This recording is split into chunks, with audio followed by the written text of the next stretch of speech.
സർക്കാർ ഔദാര്യമോ എന്നാണ് ചോദ്യം. മധു. ഔദാര്യമല്ല, ഇത് അവകാശമാണ് എന്ന് പ്രഖ്യാപിച്ചത് കേരളത്തിലെ മുഖ്യമന്ത്രി വി.ഡി. സതീശനാണ്. നോക്കൂ, ഇന്ദിരാ ഗ്യാരണ്ടിയിലൂടെയാണ് പ്രിയദർശിനി പദ്ധതി കേരളത്തിൽ പ്രഖ്യാപിക്കപ്പെടുന്നത്. ഇന്ദിരാ ഗ്യാരണ്ടി കോൺഗ്രസിനെ സംബന്ധിച്ചിടത്തോളം അവരുടെ ചരിത്രത്തിലെ ഏറ്റവും ശക്തയായ സ്ത്രീയുടെ പേരിലാണ് ആ ഗ്യാരണ്ടികൾ പുറത്തേക്ക് വന്നത്. അതിന് ആ പ്രത്യേക പദ്ധതിക്ക് അവർ പേരിട്ടിരിക്കുന്നത് പ്രിയദർശിനി എന്നതാണ്. അപ്പോൾ സ്വാഭാവികമായും സ്ത്രീകളെ ശാക്തീകരിക്കുക എന്ന ലക്ഷ്യത്തോടു കൂടി സംസ്ഥാന സർക്കാർ മുന്നോട്ട് വെച്ചൊരു പദ്ധതി. ഇതിന്റെ വയബിലിറ്റിയെക്കുറിച്ചും അത് പ്രാക്ടിക്കൽ ആണോ എന്ന ചോദ്യത്തെക്കുറിച്ചും വലിയ വിമർശനങ്ങൾ ഈ സമൂഹത്തിൽ ഉണ്ടായിട്ടുണ്ട്. അപ്പോൾ സംസ്ഥാന സർക്കാർ എന്താണ് പറഞ്ഞത്? ഇത് KSRTC നട്ടലൊടിക്കുമെന്ന് പറഞ്ഞപ്പോൾ ഇതിന്റെ സാമ്പത്തിക ബാധ്യത KSRTCക്കല്ല. സംസ്ഥാന സർക്കാർ സ്ത്രീകൾക്ക് വേണ്ടി ഒരു ക്ഷേമ പദ്ധതി ആവിഷ്കരിക്കുന്നു, KSRTCയിലൂടെ നടപ്പിലാകുന്നു. അപ്പൊ ഇത് സംസ്ഥാന സർക്കാരിന്റെ പദ്ധതിയാണ്. ഇത് UDF പ്രഖ്യാപിച്ച് അതിന്റെ പേരിൽ പ്രചാരണം നടത്തി വോട്ട് വാങ്ങി അധികാരത്തിൽ വന്ന അവരുടെ ഈ പറയുന്ന അധികാരത്തിലേറലിന്റെ ഏറ്റവും വലിയ ഇന്ധനം എന്ന് അവർ തന്നെ അഭിമാനപൂർവ്വം മുന്നോട്ട് വെക്കുന്ന ഒരു പദ്ധതിയാണ്. ആ പദ്ധതി അവർ അധികാരത്തിൽ വന്നതിന് ശേഷം അതിന്റെ ഉദ്ഘാടനവുമായി ബന്ധപ്പെട്ട് പുറത്തിറക്കിയ നോട്ടീസിൽ പറയുന്നത് പ്രിയദർശിനി പദ്ധതി, KSRTC സൗജന്യ യാത്രാ പദ്ധതി ജൂൺ 15 മുതൽ ആദ്യഘട്ടം ഓർഡിനറി ബസ്സുകളിൽ പ്രായ വരുമാന ഭേദമന്യേ എന്നതാണ്. പ്രായ വരുമാന ഭേദമന്യേ സ്ത്രീകൾക്കും ട്രാൻസ്ജെൻഡേഴ്സിനും എന്ന് പ്രഖ്യാപിച്ചുകൊണ്ട് നടപ്പിലാക്കിയ ഒരു പദ്ധതിയുടെ ഗുണഭോക്താക്കൾക്ക് പണമുണ്ടോ ഇല്ലയോ, സമ്പന്നരാണോ ദരിദ്രരാണോ, ഉപയോഗിക്കുന്നുണ്ടോ ദുരുപയോഗിക്കുന്നുണ്ടോ, ഇതൊന്നും അളക്കാൻ ഉള്ള ധാർമ്മികമായ അവകാശം ഈ മുന്നണിക്കോ ഈ സർക്കാരിനോ ഈ സർക്കാരിൻ്റെ ഭാഗമായ മന്ത്രിമാർക്കോ അധികാരത്തിൻ്റെ ഏതെങ്കിലും തലത്തിൽ പ്രവർത്തിക്കുന്ന ആർക്കോ അവകാശമില്ല എന്നതാണ് അതിൻ്റെ പ്രാഥമികമായ കാര്യം. കാരണം ഇത് എല്ലാവർക്കും എല്ലാ ബസ്സുകളും സൗജന്യം എന്നതായിരുന്നു പ്രഖ്യാപനം. ശരിയാണ്, കേരളം പോലെയൊരു സംസ്ഥാനത്തിൽ ഇങ്ങനൊരു പദ്ധതി നടപ്പിലാക്കുമ്പോൾ വേണ്ട പഠനം വേണം എന്നതായിരുന്നു എല്ലാവരും ഉയർത്തിയത്. അതുകൊണ്ട് ഘട്ടം ഘട്ടമായി നടപ്പിലാക്കാൻ തീരുമാനിച്ചു എന്നതാണ് പിന്നീട് സർക്കാർ പറഞ്ഞത്. ആദ്യഘട്ടം ഓർഡിനറി ബസ്സുകളിൽ നടപ്പിലാക്കുന്നു എന്ന്. അപ്പോൾ ഇവരിന് 2ാം ഘട്ടവും 3ാം ഘട്ടവും ഒക്കെ നടപ്പിലാക്കുമ്പോഴും ഈ പറയുന്ന പ്രശ്നം, ഈ പറയുന്ന അധിക്ഷേപം 2ാം ഘട്ടം, അധിക്ഷേപം 3ാം ഘട്ടം എന്ന നിലയ്ക്കുണ്ടാകുമോ എന്നതിലും നമുക്ക് സംശയിക്കാം. ഇനി നോക്കൂ, നേരത്തെ പറഞ്ഞതുപോലെ മുഖ്യമന്ത്രിയാണ് ഇത് പറഞ്ഞത്, ഇത് ആദരവാണ് എന്ന്. ആ ചടങ്ങിൽ തന്നെ മുഖ്യമന്ത്രി വി.ഡി. സതീശൻ പറഞ്ഞൊരു കാര്യം കൂടിയുണ്ട്. എന്താണ്? ഇത് സ്ത്രീകൾക്ക് കൊടുത്താൽ അത് കുടുംബത്തിൽ ചെല്ലും, പുരുഷന്മാർക്ക് കൊടുത്താൽ അത് എവിടെ ചെല്ലും? എന്നിട്ട് അദ്ദേഹം ഒരു ചിരി ചിരിക്കുകയാണ്. പുരുഷന്മാരെ അപമാനിച്ചു എന്നുള്ളത് പുരുഷന്മാർ ചിന്തിക്കേണ്ടുന്ന കാര്യമാണ്.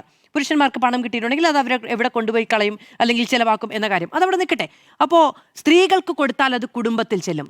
സ്ത്രീകൾക്ക് കൊടുത്താൽ കുടുംബത്തിൽ ചെന്നാൽ അവർക്കത് എങ്ങനെ വിനിയോഗിക്കണമെന്നത് അവരുടെ തീരുമാനമല്ലേ സർ? അവരവരുടെ കുട്ടികളുടെ വിദ്യാഭ്യാസത്തിന് വേണ്ടി ചെലവാക്കണമോ, അവരുടെ കുട്ടികൾക്ക് ഈ പറയുന്ന സർക്കാർ സ്കൂളുകളിൽ പഠിക്കണമോ, അവരുടെ കുട്ടികൾ അല്ലാതെ ഈ എന്താ പറയാ പ്രൈവറ്റ് സ്കൂളുകളിൽ പഠിക്കണമോ എന്ന് തീരുമാനമെടുക്കുന്നത് അവരുടെ തീരുമാനമല്ലേ? ഒരു ലാഭത്തിന്റെ കണക്ക് പറഞ്ഞിരുന്നു ഇടയ്ക്ക്. ഓരോ ദിവസം കാൽക്കുലേറ്റ് ചെയ്തിട്ട് ഓരോരുത്തർക്കും ഓരോ സ്ത്രീകൾക്കും ഉണ്ടാക്കുന്ന ലാഭം എത്ര എന്ന കണക്ക് കൂടി പറഞ്ഞു. അപ്പൊ ആ ലാഭം എങ്ങനെ വിനിയോഗിക്കണം എന്ന കാര്യത്തിൽ ഇപ്പൊ ചിട്ടി തുടങ്ങണം എന്നൊക്കെ മുഖ്യമന്ത്രി പറഞ്ഞു. പക്ഷേ ഫിനാൻഷ്യലി ഇൻഡിപെൻഡന്റ് ആയ ഒരു സ്ത്രീക്ക് അവരുടെ പണവും ലാഭവും എവിടെയാണ് ഉപയോഗിക്കേണ്ടതെന്ന് തീരുമാനിക്കാനുള്ള നിർണയാധികാരമില്ലേ? സർക്കാർ ഔദാര്യം കൊടുക്കുന്നത് കൊണ്ട് സർക്കാർ പറയുന്നിടത്ത് കൊണ്ടുപോയി നിക്ഷേപിക്കണമോ? നോക്കിപ്പോൾ എൻ്റെ കുട്ടിയെ എവിടെ പഠിപ്പിക്കണം എന്നത് എൻ്റെ തീരുമാനമാണ്, അല്ലെങ്കിൽ എൻ്റെ കുടുംബത്തിൻ്റെ തീരുമാനമാണ്. അത് ഞാനൊരു പ്രൈവറ്റ് സ്കൂളിൽ കൊണ്ടുപോയി പഠിപ്പിക്കുന്നുണ്ടെങ്കിൽ എൻ്റെ വരുമാനം, എൻ്റെ താല്പര്യം, എൻ്റെ ഇഷ്ടം, അങ്ങനെ മറ്റു പല കാര്യങ്ങളും ഉണ്ടായിരിക്കും. അപ്പോൾ ഇതിനെ ഒന്നിനെയും ജഡ്ജ് ചെയ്യാനോ അളക്കാനോ പാടില്ല എന്നതാണ് 2ാമത്തെ കാര്യം. ഇനി 3ാമത്തെ കാര്യം, അഭിനയിക്കുന്നു. എന്താണ്? ദാരിദ്ര്യം അഭിനയിക്കുന്നു. ഒന്ന് ആലോചിച്ച് നോക്കണം. ദാരിദ്ര്യം മറച്ചു വെക്കാനാണ് മനുഷ്യൻ കഷ്ടപ്പെടുക. അല്ലെങ്കിൽ ഇപ്പൊ വിശപ്പ്, പട്ടിണി, ഞാൻ ഭക്ഷണം കഴിച്ചിട്ടില്ല എന്ന് 4 പേരുടെ മുഖത്ത് നോക്കി പറയുന്ന എത്ര പേരുണ്ട്? നമ്മളിപ്പോൾ ശരിയാണ്, ഒരു ഘട്ടത്തിൽ നമ്മളങ്ങനെ പറയുകയും മറ്റുള്ളവരുടെ സഹായം തേടുകയും ഒക്കെ ചെയ്യും.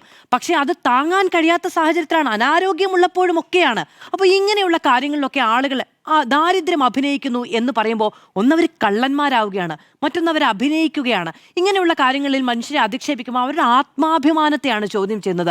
നോക്കൂ, നിങ്ങൾക്ക് അധികാരമുണ്ട് എന്ന് വിചാരിച്ച് മറ്റുള്ളവരുടെ ആത്മാഭിമാനത്തെ ചോദ്യം ചെയ്യാനുള്ള ഒരവകാശവും ഇല്ല എന്നുള്ളതാണ്. നിങ്ങൾക്ക് ജനങ്ങൾ മാർക്കിട്ടാണ് നിങ്ങൾ അധികാരത്തിലിരിക്കുന്നത്.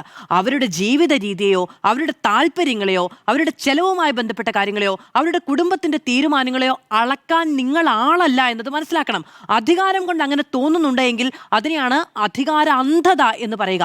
CP ജോൺ ഒരു പ്രധാനപ്പെട്ട നേതാവാണ്. ഇപ്പോൾ അദ്ദേഹം രാഷ്ട്രീയം പറയുമ്പോൾ, അദ്ദേഹം സാമ്പത്തിക കാര്യങ്ങളെക്കുറിച്ച് പറയുമ്പോൾ, അദ്ദേഹം ചരിത്രം പറയുമ്പോഴൊക്കെ നമ്മൾ കേട്ടുകൊണ്ടിരിക്കുന്നവരാണ്.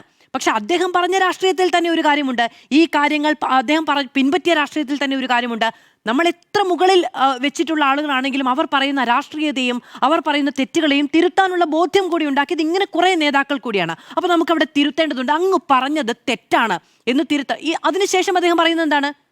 ഞാൻ ഉദ്ദേശിച്ചത് അങ്ങനെയല്ല. ഇപ്പം ബിഹേവിയറൽ സയൻസിനെ കുറിച്ചാണ് പറഞ്ഞത്. അപ്പോഴും ബിഹേവിയറൽ സയൻസിനെ കുറിച്ച് പറയുമ്പോഴും അദ്ദേഹം പറയുന്നത് എന്താണ്? ശരിയാണ്, പൊതു ആരോഗ്യം, അതുപോലെ പൊതുവിദ്യാഭ്യാസം, അങ്ങനെയുള്ള കാര്യങ്ങളെക്കുറിച്ചൊക്കെയാണ് അദ്ദേഹം സംസാരിക്കുന്നത്. ശരിയാണ്. അത് പോയി പറയുന്നത് എവിടെയാ? ട്രാൻസ്പോർട്ട് അസോസിയേഷൻ്റെ സംസ്ഥാന സമ്മേളനത്തിൽ. ആ ആൾക്കൂട്ടത്തിന്റെ പ്രത്യേകത എന്താണ്? പ്രിയദർശിനി പദ്ധതിയുമായി ബന്ധപ്പെട്ട് ഏറ്റവും കൂടുതൽ ബുദ്ധിമുട്ട് അനുഭവിക്കുന്ന മേഖലയാണ്. അവിടെ പോയിട്ടാണ് അദ്ദേഹം ഇതിനെക്കുറിച്ച് പറയുന്നത്. എന്നിട്ട് കേരളത്തിലെ ജനങ്ങളുടെ ബിഹേവിയർ എനിക്ക് മനസ്സിലാകുന്നില്ല. പാവപ്പെട്ടവനായി പണക്കാരൻ അഭിനയിക്കുന്നു, പരമദരിദ്രനായി അഭിനയിക്കുന്നു. അഭിനയം എന്നാൽ ചെറിയ കാര്യമല്ല. അവിടെ മുതലാണ് ഈ തുടക്കം എന്ന് പറയുന്നത്. അഭിനയം എന്നാൽ ചെറിയ കാര്യമല്ല. ബസ്സിന് കാശില്ലാത്ത സ്ത്രീ സ്വകാര്യ സ്കൂളുകളിലേക്ക് കുട്ടികളെ അയക്കുന്നു. സർക്കാർ സ്കൂളിൽ സീറ്റ് ഒഴിഞ്ഞു കിടക്കുമ്പോഴും ഫീസ് കൊടുക്കേണ്ടാത്ത സ്കൂളുകളിൽ പോകാതെ പ്രൈവറ്റ് സ്കൂളിൽ അയക്കുന്നു. എന്നാൽ അസുഖം വന്നാൽ ഇതേ സ്ത്രീ തന്റെ അച്ഛനെയും ഭർത്താവിനെയും കൊണ്ട് ഗവൺമെന്റ് ആശുപത്രിയുടെ വരാന്തയിൽ കിടക്കുന്നു. അപ്പോൾ അദ്ദേഹം സർക്കാർ ആശുപത്രികളിലേക്ക് ചികിത്സ തേടി പോകുന്ന ആളുകളെയും കുറിച്ച് ഈ പറയുന്നുണ്ട്. ഇപ്പൊ KSRTCയിൽ സൗജന്യ യാത്ര ചെയ്യുന്ന സ്ത്രീകളെ കുറിച്ച് മാത്രമല്ല, സ്വന്തം മക്കളെ പ്രൈവറ്റ് സ്കൂളിൽ വിട്ടിട്ട് ചികിത്സയ്ക്ക് സർക്കാരിൻ്റെ അടുത്തേക്ക് പോകുന്ന ആളുകളെ കൂടി അദ്ദേഹം ഇതേ കാറ്റഗറിയിൽ വിമർശിക്കുകയാണ്. അപ്പൊ അങ്ങനെ CP ജോണിന് ഈ പറയുന്ന അദ്ദേഹത്തിന് ഇതാണ് പ്രശ്നം. ഔദാര്യമല്ല സർക്കാരിൻ്റെത്. ഇവരാരും സാലറിയിൽ നിന്ന് കോൺട്രിബ്യൂട്ട് ചെയ്തിട്ടുണ്ടാക്കുന്നതാണോ ഇത്? അല്ല. ഇവർക്ക് സാലറി കൊടുക്കുന്ന എവിടുന്നാണ്? ഇതേ ഈ ജനങ്ങളുടെ പണത്തിൽ നിന്നാണ്, നികുതി പണത്തിൽ നിന്നാണ്. അത് ജനങ്ങൾക്ക് വേണ്ടി വിനിയോഗിക്കാനുള്ളതാണ്, ജനങ്ങളെ സേവിക്കാൻ വേണ്ടിയിട്ടാണ്. അതിന് നിങ്ങൾ മുടക്കുന്ന സമയത്തിനും നിങ്ങളുടെ എഫോർട്ടിനും നിങ്ങൾക്ക് കിട്ടുന്ന ശമ്പളമാണ്, അല്ലെങ്കിൽ നിങ്ങൾക്ക് കിട്ടുന്ന പദവിയും ആനുകൂല്യമാണ് നിങ്ങളുടെ ഈ അധികാരം എന്ന് പറയുന്നത്. അവിടെ നിന്ന് ജനങ്ങളെ ഇങ്ങനെ അങ്ങ് അളക്കുകയാണ്. എന്നിട്ട് അവർ ഈ കുട്ടികളെ പഠിപ്പിക്കുന്നതും സർക്കാർ ആശുപത്രികളിൽ പോകുന്നതിനെയും കുറിച്ച് മറ്റൊരു പ്രധാനപ്പെട്ട കാര്യം, സർക്കാർ സ്കൂളുകളുമായി ബന്ധപ്പെട്ട പരാമർശം. അത് യാതൊരു കണക്കുകളെയും സാധൂകരിക്കുന്ന ഒന്നല്ല. അദ്ദേഹം വളരെ ഈ പറയുന്ന ഫാക്ട് വെച്ച് കണക്ക് വെച്ചൊക്കെ സംസാരിക്കുന്ന ഒരാളാണ്. പക്ഷേ അതിലും അദ്ദേഹത്തിന് പിഴവ് പറ്റിയിരിക്കുന്നു എന്നതുകൂടി നമ്മൾ ഓർക്കേണ്ടതുണ്ട്. അപ്പോൾ അധികാരത്തിൽ വന്നു എന്നൊരൊറ്റ കാര്യം കൊണ്ട് ഇത്തരം പരാമർശം നടത്തി മുന്നോട്ട് പോകുക എന്നത് പ്രശ്നം തന്നെയാണ്. UDFന്റെ പൊതു തീരുമാനത്തിനനുസരിച്ചോ നയത്തിനനുസരിച്ചോ നിലപാടിനനുസരിച്ചോ അല്ല എങ്കിൽ അദ്ദേഹം അത് തിരുത്തേണ്ടതുണ്ട്, UDF അത് തിരുത്തേണ്ടതുണ്ട്, മുഖ്യമന്ത്രി സ്വന്തം കാര്യങ്ങളൊക്കെ തിരുത്തിയതിനു ശേഷം സമയമെടുത്തതും തിരുത്തേണ്ടതുണ്ട്. ഓക്കെ.